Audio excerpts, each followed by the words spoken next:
everybody, it's Kyra from BodyCandy. Welcome back to another episode of The Tea. How are we doing today? Today's episode of The Tea, we'll be speaking about how to find a good piercer, which is really important for obvious reasons, but we're going to dive a bit more into that now. But first, remember to like, comment and subscribe to BodyCandy, make sure you catch all of our videos, and let's go. Let's start with aesthetics. So the first time you walk into a studio, take a really good look around in the waiting area. First and foremost, it should be clean. If there's litter lying around, if things look dirty and neglected, that's not really a good sign. The studio should have minimal fabric, mainly use hard or wipeable surfaces. That includes floors, fabric sofas, carpets.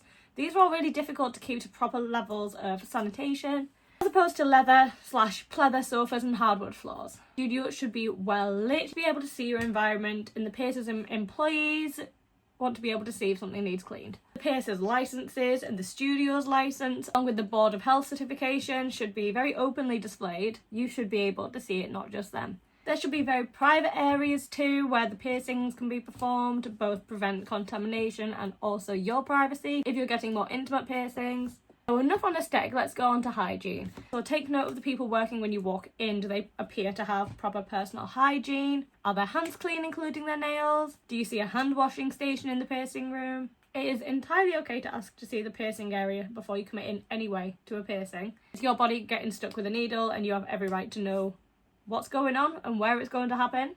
Don't be afraid to ask. Here's the really big one. So are the piercing tools and piercing jewellery in those paper/plastic sleeves that are used to put an item in the autoclave? If they are they sealed? Is the needle sealed and opened directly in front of you? Is the piercer wearing clean gloves that they put on before touching the stuff they'll be piercing you with? If the answer to any of those questions is no, do not get pierced there. Bloodborne contamination is a real thing and it's not a good one. If it's not clean, it's not safe. So finally, let's speak about training. You can ask your piercer about their piercing history. You will not hurt their feelings, they shouldn't get mad about it. You can ask how long they've been trained for and where. You can ask if they're a member of the Association of Professional Piercers, also known as the APP, which is not a guarantee of quality, but it is a very good sign. You can even ask what they've done to further their education since completing their apprenticeship. Another important thing you can do, and you can frequently do this from home, is to look at their portfolio. This is a vital step in choosing a studio. You'll want to be able to see what their piercings look like. Are they crooked? Is the placement correct? Are they doing notoriously unsafe piercings, such as horizontal tongue piercings? Do they offer gun piercing? That is a huge red flag. Your piercer should care about your safety as much as you do. If they're putting other people's health on the line with unsafe piercings and gun piercings, bad hygiene practices, all of that, then they really don't care. You should care though.